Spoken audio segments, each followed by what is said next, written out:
ఉపన్యాసంతో పాటు మీరు పాట కూడా పాడాలని. జై భీమ్. జై భీమ్.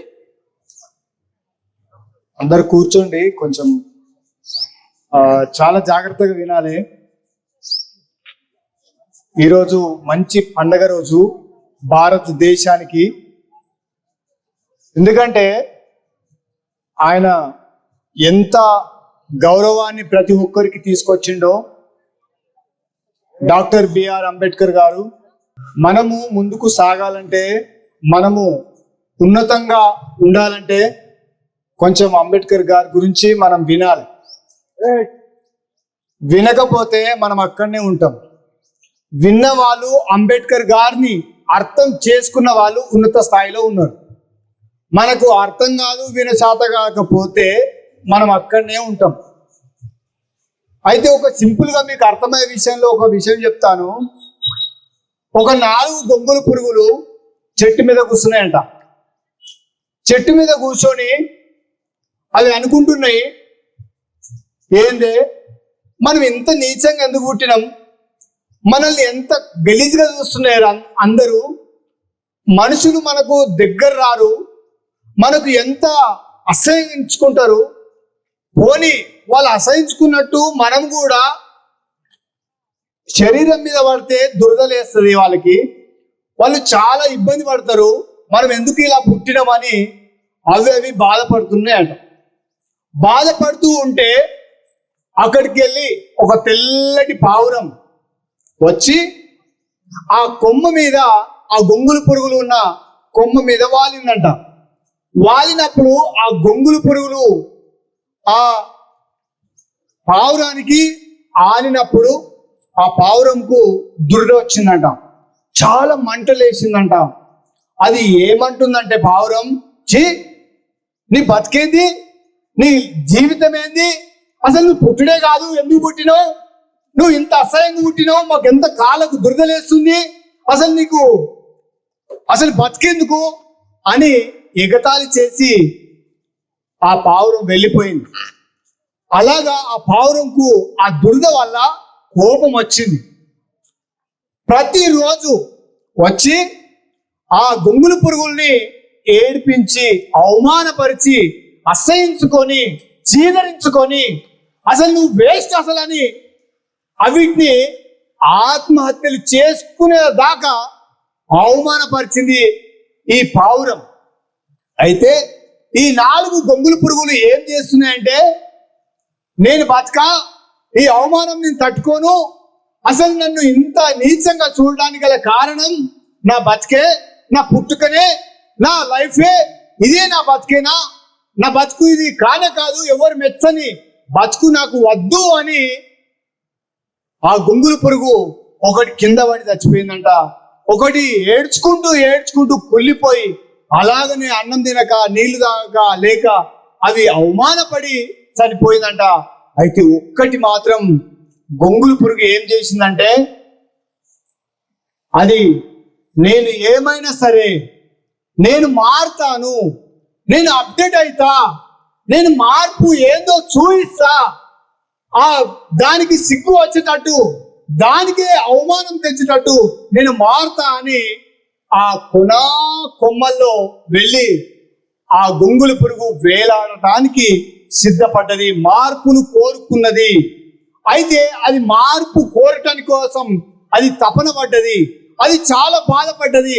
దాని బాడీ మొత్తం విడదీసి తరువాత ఆ పావురం వచ్చి చూసినప్పుడు అది ఎగతాళి చేయడానికి ఆ గొంగులు పురుగులు కనబడకపోయే వరకంటే ఆ పావురం అనుకుంటుంది, సంతోషపడ్డది, అరే నేను పెట్టిన బాధలకు, నేను పెట్టిన అవమానాలకు ఇవన్నీ చచ్చిపోయినాయి, వేస్ట్ అయిపోయినాయి, నేనే రాజును, నాకే మెచ్చుకుంటారని ఇంట్లో పావురంగా నన్ను పెట్టుకుంటారు, ఎంతో అందంగా అందరు మెచ్చుకుంటారు అని ఇది ఊహించుకుంటా ఉంటే అక్కడికి వెళ్ళి అది మారి, అది బయటకు వచ్చిన తర్వాత ఆ సీతాకోక చిలుకగా మారింది. సీతాకోక చిలుకగా మారినప్పుడు, హాయ్, హలో పావురం గారు బాగున్నారా, అని పలకరించింది. ఏం పలకరించింది? గొంగులు పురుగు నుండి సీతాకోక చిలుకగా మారిన ఆ సీతాకోక చిలుక పావురానికి అంటుంది, హాయ్ ఫ్రెండ్స్, బాగున్నావా అంటే, ఎవరు నువ్వు? నువ్వు ఇన్ని రోజులు బాధ పెట్టిన గొంగులు పురుగుని, నేను అప్డేట్ అయినా, నేను మారినా, నేను మార్చుకున్నా, నేను నీకు ఒకటే కలర్ ఉంటది, కానీ నాకు ఎన్నో కలర్లు ఉన్నాయి. ప్రతి ఇంట్లో నన్ను పెట్టుకుంటారు గొంగులు పురుగుని మెచ్చేవాళ్ళు. అంటే నువ్వు ఒకటే కలర్ ఉన్నది, కానీ నాకు ఎన్నో కలర్లు ఉన్నాయని ఆ ఏమన్నది సీతాకోక చిలుక పావురంకు అనగానే దాని ముఖము కింద దించుకొని తల దించుకొని అవమానపడి వెళ్ళిపోయింది. దీన్ని బట్టి మనం ఏం అర్థం చేసుకోవాలంటే, డాక్టర్ బిఆర్ అంబేద్కర్ గారు గొంగులు పురుగులాగా చీదరించుకున్నారు. నీళ్లు తాగటానికి రానియలేదు. నీళ్లు తాగితే నువ్వు మైల పడిపోతావు, చచ్చిపోతావు, నువ్వు కరిగిపోతావు, నువ్వు స్తంభం అయిపోతావు, నువ్వు ఎందుకు పనికిరావు అని చీదరించుకున్న ఈ సమాజం అయితే నీళ్లు తాగటానికి వెళితే బ్రాహ్మణులు ఏమన్నారంటే, ఆ రోజుల్లో అంబేద్కర్ గారు, మీరు నీళ్లు ముడితే, ఆ చెరువు నీళ్లు ముడితే మీరు అక్కడనే విగ్రహం అయిపోతారు అన్నాడు. మొత్తం కాలిపోతే ఏళ్ళు ఊడిపోతాయి, చేతులు ఊడిపోతాయి, మీరు చచ్చిపోతారు అన్నాడు. అన్నప్పుడు అంబేద్కర్ గారు వేల మందిని తీసుకుపోయి మీరు ఎవరు ముట్టుకోవద్దు అని అంత సమాజం అంతా అక్కడ ఉన్న వాళ్ళందరూ బాధపడతా ఉంటే అంబేద్కర్ గారు అన్నాడు, ఇగో నేను మొదట వెళ్తా, వెళ్ళి నేను ఒక ఏలు పెడతా, ఏలు పెడితే నా ఏలు కట్ అయింది అనుకో, మీరు ముట్టకండి. చేతి పెడతా, ఏం కాకపోతే చేతి పెడతా, అప్పుడు నీళ్ళు తాగుతా, నాకేం కాకపోతే నేను నీళ్ళు తాగిన తర్వాత నేను చచ్చిపోతే మీరు ఎవరు ముట్టకండి, ఆ మంత్రాలు పనిచేస్తాయని చెప్పి అక్కడ నీళ్లు తాగడానికి చెరువు కాడికి తీసుకెళ్లి అంబేద్కర్ గారు వేలు పెట్టి చూసాడు. ఫస్ట్ వేలు పెట్టి చూస్తే ఏం కాలేదు, ఇగో ఏలుకి ఏం కాలేదని చేతి పెట్టిండు, చేతి కూడా ఏం కాలేదు, నీళ్లు ముట్టి తాగిడు. ఇగో నేను బతుకున్నా, మీరు కూడా తాగొచ్చు అంటే నిజమే అని చెప్పి ఈ మనధర్మ శాస్త్రం వ్యర్థంగా ప్రచారం చేసింది, అబద్ధం ప్రచారం చేసిందని చెప్పి అంబేద్కర్ గారు అందరి ముందు కాలగొట్టేసింది. అంటే వాళ్ళని కించపరచడం లేదు, కానీ ఒకటి జ్ఞానము మనం నేర్చుకోవాలి. ప్రతి ఒక్కరికి మేడం అని చెప్పారు, అక్కడ సర్పంచ్ గారు కూడా ఎంత చక్కగా చెప్పారు, మీరు ఊహించుకోకండి, డైరెక్ట్ గా గుడిలోకి వెళ్ళండి, పూజించుకోండి, అందరికీ సమానం అని చెప్తున్నారు కనుక మీరు ధైర్యంగా వెళ్ళొచ్చు. మనకి ఎంతైతే చీదరించుకున్నారో, ఎంతైతే అవమానపరిచిందో, మీరు ఏం చేయాలంటే ఒకటే ఒక మార్గం. ప్రపంచంలో అన్నిటికంటే నీకు కోట్లున్నా కోట్లు లేకపోయినా పనికి రాని వెధవ అన్నా సరే, నువ్వు ఎందుకు పుట్టినవు అన్నా సరే, కానీ మొట్టమొదటిగా చదువుకోవాలి, చదువును నేర్పించాలి. ఏమైనా కష్టపడండి, ఏమన్నా తినండి, తినకపోండి, కానీ చదువుపిస్తే ప్రపంచంలో ఉన్నత స్థాయి వెళ్తుంది. గల కారణం కేవలం కింది అడుగు నుంచి అయినా సరే ఉన్నత స్థాయిలో వెళ్తుంది. గల కారణం భారతదేశంలో చదువు ఒకటే. చదువు నీకు ఉన్నతంగా మారుస్తుంది, చదువు నిన్ను గౌరవం తెస్తుంది, చదువు నిన్ను ఆత్మాభిమానంతో బ్రతికేలాగా తయారు చేస్తుంది, చదువు నువ్వు ప్రశ్నించేలాగా తయారు చేస్తుంది.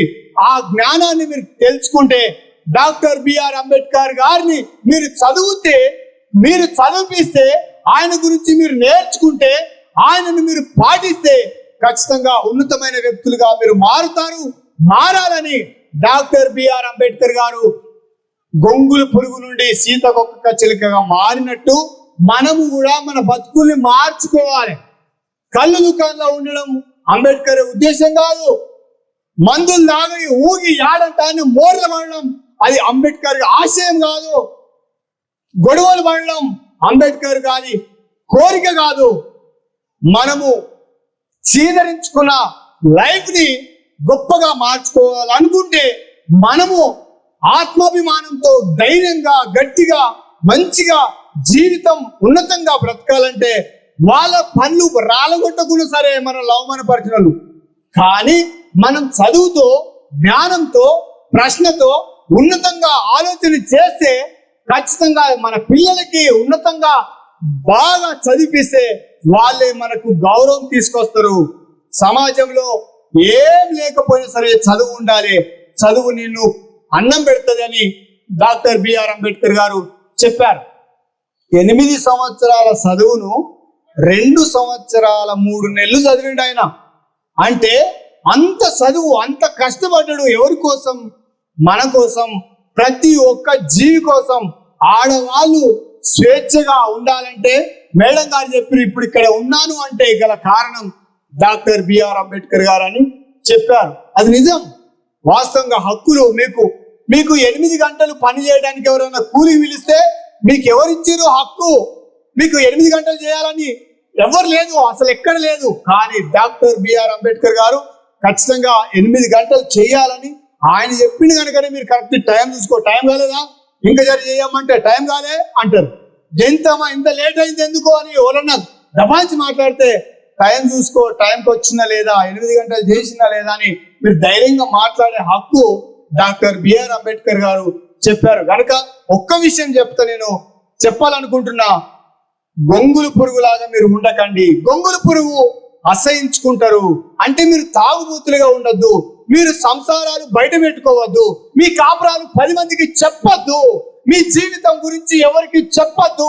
మీరు గొప్పగా ఎదగటానికి నలుగురు కూర్చొని పనికిరాని కాకమ్మ కథలు మాట్లాడొద్దు, ముసలమ్మ ముచ్చట్లు ఆడొద్దు. మన పిల్లల్ని ఏం చదివిద్దాం, ఏం జ్ఞానాన్ని నేర్పిద్దాం, అసలు ఏం చేస్తే మనల్ని బాగుపడతారు, ఏం చేస్తే మనల్ని ఉన్నతంగా జీవిస్తారు అది మాట్లాడండి. కానీ గొడవలు కానీ పనికిరాని వేస్ట్ మాటలు మాట్లాడకుండా జీవితం ఏదో బాగుపడటానికి కోసం మన పిల్లల్ని కూర్చునబెట్టి ఉన్నతంగా చదివిస్తే వాళ్ళ బతుకులు వాళ్ళు స్వచ్ఛగా ఆనందంగా బ్రతుకుతారు. అందుకోసమే అన్నిటికంటే ముఖ్యంగా చదువును మీరు ప్రేమిస్తే మీ కొడుకులు, మీ పిల్లలు కార్లలో తిరుగుతారు, హెలికాప్టర్లలో తిరుగుతారు. మీ ఊరికి వస్తే, మన ఊరికి వస్తే వాళ్ళని సైలెంట్ కొడతారు. వాళ్ళు ఉన్నతంగా మనకు కనబడాలంటే చదువును మాత్రం చదువు మాత్రమే సాధ్యము. అందుకోసమే చదువు వల్ల జ్ఞానం వస్తుంది. చదువు వల్ల మనకు ఉన్నతమైన వ్యక్తులుగా మనం మారటానికి గల కారణం చదువు మాత్రమే. దానికి నిదర్శనం డాక్టర్ బిఆర్ అంబేద్కర్ గారు. మీరు గొంగులు పురుగులుగా ఉండాలని అనుకోకండి, మారండి, కొంచెమన్నా మారండి. వాళ్ళు అన్నట్టు మనం బతికినట్టు ఆయన అంటున్నాడు. మీరే అవమానపడుతున్నాడు. సర్పంచ్ గారు క్లియర్ గా చెప్పారు. మీరే అనుకుంటున్నారు. ఎందుకు అనుకుంటారు? మీరు కూడా మంచి పట్టు చీరలు, మంచి ఉన్నతంగా ఈరోజు పండగ ఉంది, ఎందుకు పిచ్చర్ లెక్క, ఎందుకు మనం ఎందుకు ఆత్మగౌరవంతో ఎందుకు బతకద్దు, మనం ఎందుకు దర్జాగా ఉండద్దు? ఆ మేడం గారు ఉన్నారు ఇప్పుడు, ఆ మేడం గారు ఎంత మంచిగా రెడీ అయ్యారు. మీరు ఎందుకు ఉండకూడదు? మీరు ఎందుకు దేహాన్ని బతుకుతారు? ఒకరి చేతి కింద ఎందుకు బాధ్యంతరా అని ఎందుకు అంటారు? ఎందుకు అడుక తింటారు? కావును పండుగ వస్తే ఎందుకు ఇల్లు దే పిచ్చగల దిక్కు లేదా? అన్నం లేదా? మీకు అన్నమే దొరకదా? ఎందుకు అలా ఉంటుందంటే గొంగులు పురుగు అంటే మారాలి. మనము మారినంత కాలం వాళ్ళు అణిచివేస్తారు.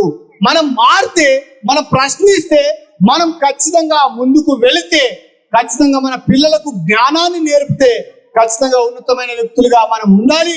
ఆత్మగౌరవంతో బ్రతకాలి. కోటేసుకొని ఉన్నాడంటే మీ పిల్లలు మీరు సూటు బూటు వేసుకోవాలి.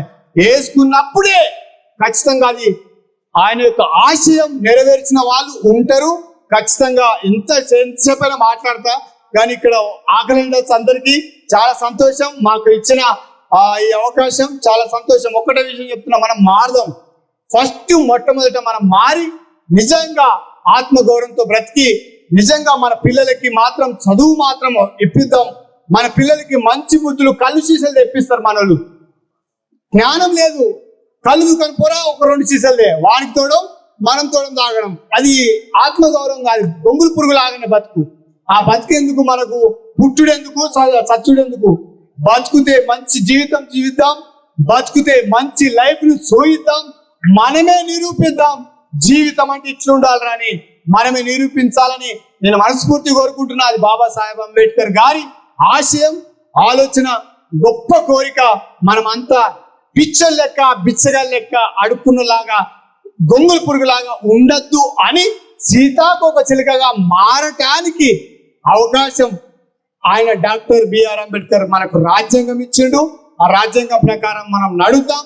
మనం గెలుద్దాం, లైఫ్ లో జీవితంలో గెలుద్దాం, చరిత్రలో నిలబడదాం. ఇదే నా యొక్క ఉద్దేశం. డాక్టర్ బిఆర్ అంబేద్కర్ గారు మనం ఆత్మాభిమానంతో ముందుకెళ్లాలని మనస్ఫూర్తిగా కోరుకుంటున్నాను. Thank you. జై భీమ్, జై భీమ్. చాలా సంతోషం. Thank you.